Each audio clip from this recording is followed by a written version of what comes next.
13 நாற்காலி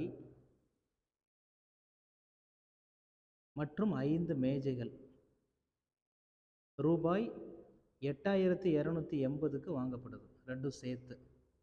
ஒரு மேஜையின் விலை, ஒரே ஒரு மேஜை, ஒரு மேஜையோட விலை 1227.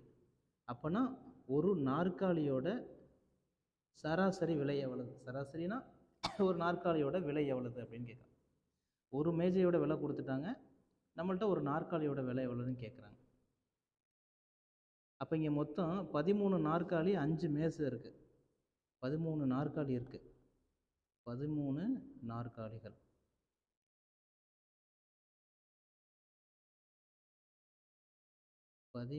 நாற்காலி, 5 மேஜை. ஓகே, இது ரெண்டும் சேர்த்து எவ்வளோ ரூபாய்க்கு வாங்குறாங்கன்னா 8280 ரூபாய்க்கு வாங்குறாங்க. இப்போ ஒரு மேஜையோட ஆன்சர் கொடுத்துட்டாங்க. ஒரு மேஜை வந்து 1227. நம்மள்ட்ட 5 மேஜை இருக்கு. அப்போ 5 மேஜைனா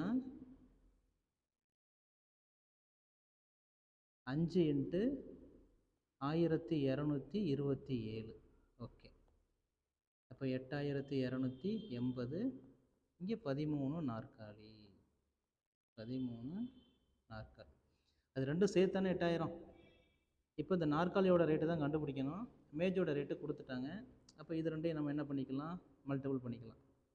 அப்போ 13 நாற்காலிகள் ப்ளஸ்ஸு இது ரெண்டையும் பெருக்கணும் அப்படின்னா 6135 ஆன்சராக கிடைக்கும். Equal to 8220.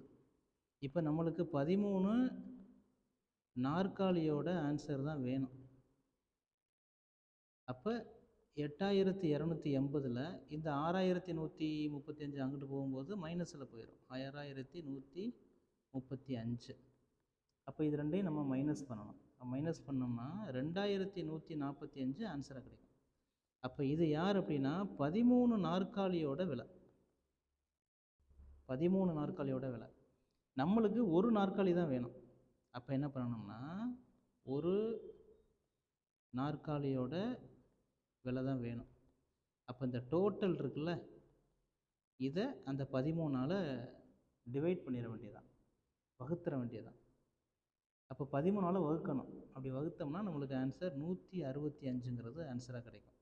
அப்போ இந்த 165 அப்படிங்கிறது ஒரு நாற்காலியோட ரேட்.